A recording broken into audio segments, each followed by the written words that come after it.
자, 해외 선물 가이드 시간입니다. 저희가 매주 월요일, 수요일, 금요일마다 이 시간을 통해서 해외 선물 상품 소개해드리고요. 관련된 이슈 짚어드리면서 투자 전략까지 세워드리고 있죠. 자, 오늘도 SC 글로벌 센터 김선규 소장과 함께하겠습니다. 어서 오세요. 네, 안녕하세요. 네, 안녕하세요. 사실 어제 그 중국에서 관세를 인하한다고 얘기를 했을 때 저도 굉장히 놀랐습니다. 네. 왜냐하면 이제 아무래도 뭐 여러 가지 물건들을 중국에서 사들일 수 있는 기회는 되니까요. 네. 근데 신기했던 게 에너지 품목이 안 들어갔어요. 뭐 원유, 가스 이런 게 안 들어갔어요. 그거는 해봤자 의미가 없거든요, 지금. 왜 의미가 없어요? 지금 이 공장이 안 돌아가니까. 공장 자체가 안 돌아가는 사태고, 네네. 그다음에 이게 제가 지난주에도 지금 계속 말씀을 드렸지만은 네. 이 코로나 바이러스가 3월 초까지 잡히지 않으면은 이게 굉장히 큰 재난이 되거든요. 네네. 그러다 보니까 지금 현재 상황에서는 이게 어느 정도까지 회복이 될지는 중국도 당장은 그걸 얘기할 수가 없는 상황이고, 그렇죠. 오히려 총력전으로 해가지고 이 코로나 바이러스를 진압하는 데 주력을 해야 되다 보니까 네네. 여기에 대해서는 아직은 좀 언급을 자제하고 있는 상황이라고 봐야 되죠.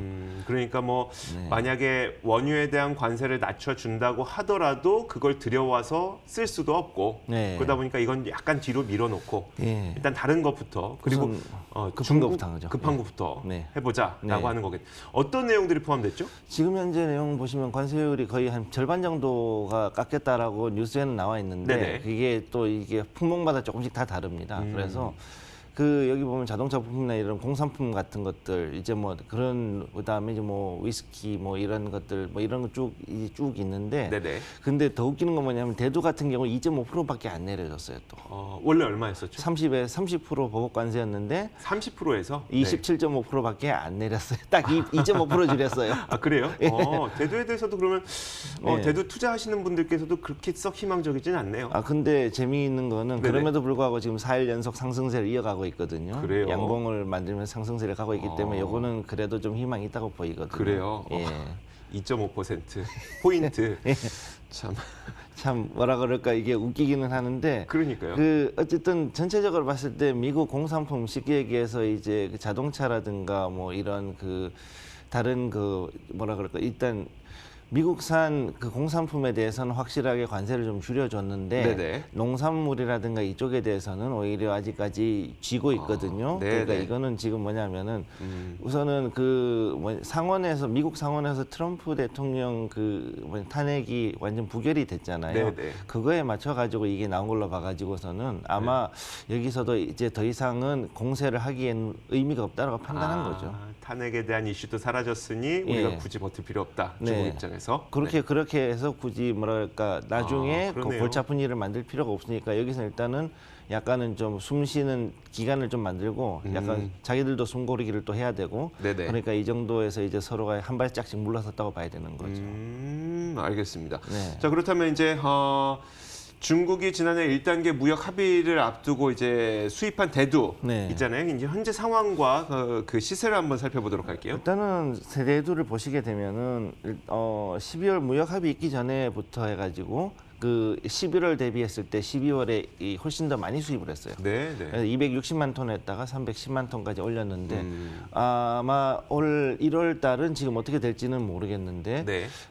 약간 이 코로나 바이러스 영향은 있겠지만 그래도 상당히 많이 수입을 할 거라고 생각은 하고 있어요. 네네. 그리고 이제 앞으로 이제 카들러 대변인 이제 국장이 얘기하기로는 앞으로 이거를 이행하는데 더 신경을 써야 될 거다. 근데 코로나 바이러스 때문에 약간 영향이 있을 수 있다 했기 때문에 그런 부분은 이제 좀 감안을 하더라도 결국은 대두는 수입을 할 수밖에 없겠죠. 네, 네. 예, 그래서 대두에 대한 수요가 단순하게 두부라든가 아니면은 돼지 사료뿐만이 아니라 네. 사실은 이제 얘들이 또 노린 게 뭐냐면 임파서블 버거라든가 이런 비건들이 먹는 대체육 있지 않습니까? 그렇죠, 네. 그럼 대체육 시장에 대해서도 역시 뭐라 그럴까 새로 개발을 해가지고 경쟁 상품을 만들어내기 위해서는 중국 내에서 그걸 만들어내야 되잖아요. 네. 그럼 그걸 하려 그러면 결국은 그만큼의 수요가 또 대두를 가져와야 되니까 네, 네, 그럼 그렇죠. 대두는 그만큼 수요는 더 있을 수밖에 없는 거죠.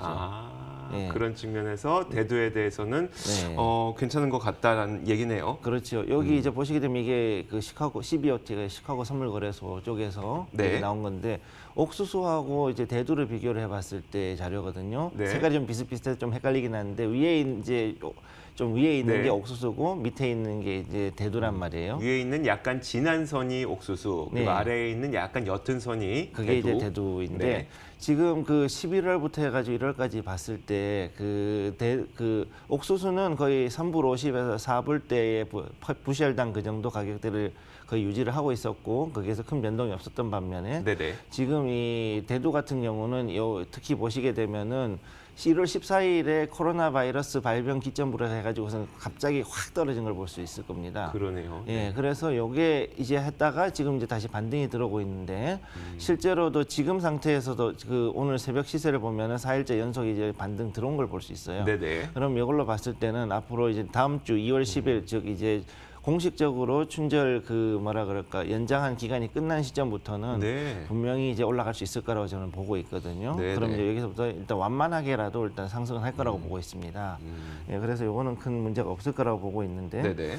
제가 볼 때 여기에서 특히 중요한 거는 뭐냐면은 대두뿐만이 아니라 전체적인 상품을 봤을 때 그 중국하고 크게 영향이 없는 그 상품들은 즉 원유 같은 거는 이미 진작에부터 해가지고 조금씩 상승을 보여왔거든요. 약간은 네네. 그랬는데 이제 그 이런 대두라든가 마른 돼지 같은 경우는 이 그 2월 10일을 전후해가지고서 이때부터 이제 거의 시그널이 나온다라는 느낌을 제가 받고 있어요. 네네. 그래서 지금부터 아마 조금씩 움직일 거니까 지금 이 관련된 상품들은 지금 이제 다음 주 월요일부터 좀 추이를 지켜보시는 게 필요할 거라고 생각을 합니다. 네. 다음 주부터는 한번 그 매수 포지션으로 들어가 보는 것도 괜찮을 것 같다는 전망이네요. 네, 그렇죠. 그리고 특히 이제 그 많은 사람들이 궁금해하는 게 네. 미중 무역 분쟁 때문에 그럼 미국 농가들이 얼마나 피해를 받느냐 이런 거를 가끔 네. 물어보시는 분들이 네. 계시거든요.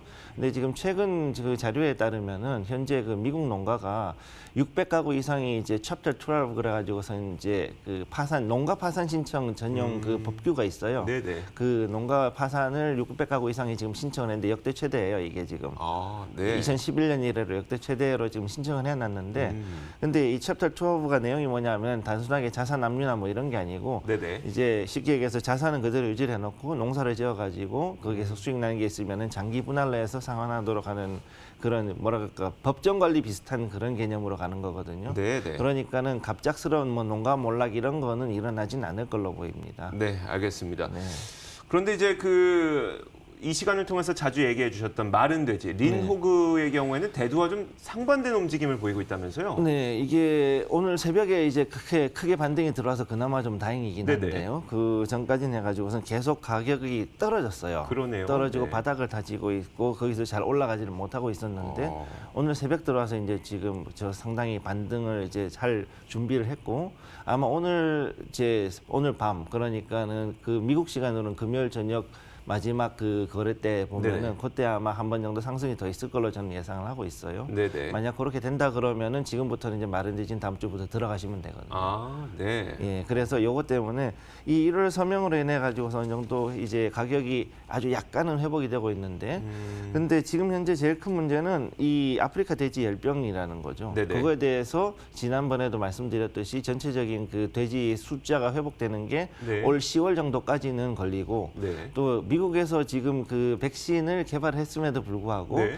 이게 상용화까지는 상당히 몇 년 걸린다라고 그래요? 이게 발표가 나버려서 어, 그러다 보니까 이거에 대해서는 아직까지는 이 아프리카 돼지 열병에 대해서는 여전히 좀 뭐라 그럴까 좀 조심을 해야 되는 게 근데 아프리카 돼지 열병을 조심해 하라는 거는 네, 돼지의 그 개체 수가 줄어들 수 있는 거고 네 그렇죠. 그러면 가격 상승 요인으로 봐야 될 텐데 이걸 조심하라고 하는 이유는 뭘까요? 제가 가장 그 조심해야 된다고 보는 이유가 뭐냐면은 이게 그렇게 해가지고서 가면 상승은 할 수 있겠죠. 네네. 근데 문제는 전체적으로 봤을 때 이 사람들이 없으면 결국은 돼지에서 다른 고기로 넘어간다는 거죠. 아, 그러니까 네네. 소라든가 아니면은 이제 아. 가금류 쪽으로 넘어가게 되고. 그럼 오히려 돼지에 대한 수요가 더 줄어들 수도 있다는 거네요. 네, 뭐 잠깐 바로- 오를 수 있겠지만. 예, 실제로 작년 같은 경우 이 돼지고기에 대한 부족 때문에 상당히 많은 중국인들이 맞아요. 외국제 그러니까 수입 소고기로 많이 돌아갔단 말이죠. 네, 특히 네. 이제 남미산 브라질이나 아르헨티나산 이런 소고기로도 많이 돌아왔었고 네. 또 미국산도 상당히 많이 들어갔었기 때문에 그러면 상대적으로 그럼 그 중국에서는 돼지고기 소비가 많이 위축이 되겠죠. 네네. 그러면은 거기에 때문에 이제 결국은 수요 급감으로 다시 이제 가격이 떨어지는 거죠. 네, 알겠습니다. 네. 자, 이렇게 그 관세 인하에 포함된 품목들, 뭐 대두라든지 그리고 돼지 이런 것들 저희가 살펴봤고요. 이어서 포함되지 않은 거 한번 볼 텐데 에너지는 이번 관세 인하 대상에서 포함되지 않았습니다. 그러다 보니까 뭐 이 소식 들려오자마자 잠깐 급등했다가 이 상승 탄력 다 반납하고 끝났는데 여기에다가 더불어서 네. 오펙 플러스 회의가 열리고 있잖아요. 근데 그렇죠. 여기에서 지난번까지는 그 소장님께서 말씀하시기에 이번엔 그래도 러시아가 감산 합의할 것 같아 그랬는데 이번엔 거절했더라고요. 예, 이게 좀 난감하시죠? 좀 웃기는 얘기인데 네네. 이게 뭐냐면 가다가 이제 갑자기 한 이틀 정도 지나가지고서는 그 다음에 브렌트유가 한 56불 이상 회복했잖아요. 네네. 56불 달러대로 회복을 하고 네. 나니까 러시아 입장에서는 이건 내가 또 이거 해야 되나? 어. 이제 그 웃기는 얘기인데 네네. 화장실 갈 때 하고 나올 때 나올 때하고 마음이 거죠. 다른 건데 그 유가가 떨어질 때 감산해야지 하고 했었단 말이에요. 네네. 그래서 그랬는데 이제 가격이 회복되니까 내가 해야 되나?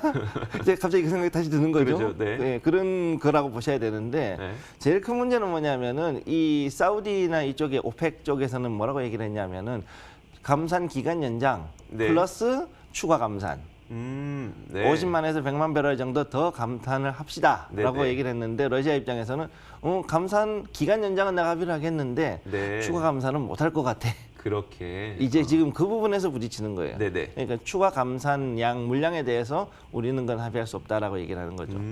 예, 그래서 그러다 보니까 이게 걸렸는데 일단 WTI에서 보시게 되면은 이게 그 단순하게 오펙뿐만이 아니라 네. 이 지금 코로나 바이러스 영향도 크다는 걸 볼 수 있거든요. 네네. 지금 여기에 이제 그 월스트리트 저널에서 잠깐 나왔던 자료인데 네. 거기서 그 WTI가 그 1월 초만 하더라도 2불 3불 때 막 이렇게 갔다가 그렇죠. 코로나 바이러스 나오고 나가지고 58불 때에서부터 갑자기 급격하게 꺾어졌단 말이에요. 네네. 저렇게 해가지고 저렇게 한 20% 이상 꺾였다는 얘기는 그만큼 그 중국의 수요 자체가 그만큼 줄어들 거라고 보는 거죠. 그렇죠. 특히 지금 그 산동성의 거의 대부분의 정유사들이 몰려 있다 보니까 네네. 이것들의 회복 속도가 어느 정도가 되냐에 따라 가지고 결국은 이 가격이 어떻게 회복되느냐가 따라가는 거죠. 네.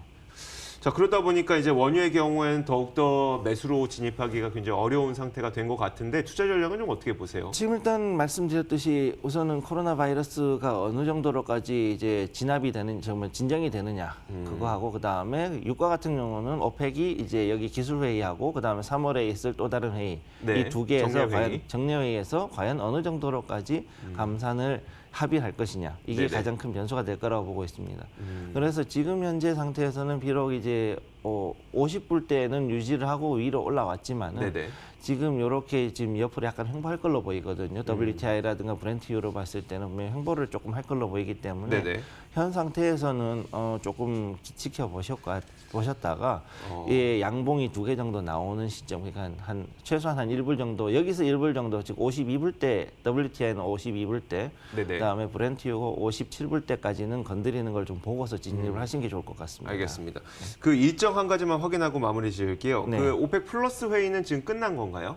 오펙 플러스 회의는 아직 제가 알기로는 지금 진행 중인 거죠. 현재는 진행 중인 걸로 알고 있어요. 그리고 정례 회의의 경우에는 원래 3월에 예정이 되어 있는데 이거를 좀 앞당기겠다는 얘기도 있어서 아직 뭐 거기에 대한 어떤 그 소식을 미리 들으신 바는 있나요? 거기에 대해서는 아직까지는 나온 건 없고 정례 네네. 회의는 예정대로 진행이 될 것 같아요. 근데 이제 지금 여기 기술 회의에서 이게 나온 이유가 뭐냐면은 갑작스러운 이런 그 팬데믹이 그렇죠. 이제 전 세계적인 그 수요에 대한 영향을 줘버리다 보니까 그럼 이걸 어떻게 처리할 것이냐에 대한 걸 논의를 하는 그러니까요. 자리인 거죠. 쉽게 얘기해서 그 3월 회의에 대해 가지고 미리 사전에 조율하는 과정이라고 보시면 됩니다. 네, 알겠습니다. 자, SC 글로벌 센터 김선규 소장과 함께 관세 인하로 인해서 우리가 상품 시장에 접근하는 방법에 대해서 들어봤습니다. 고맙습니다. 네, 감사합니다. 자, 굿모닝 530 글로벌 1부 마치도록 하겠습니다. 10분 동안 광고 보시고요. 잠시 후 2부에서 저희는 더 많은 내용 들고 찾아오도록 하겠습니다. 잠시 후에 뵙겠습니다.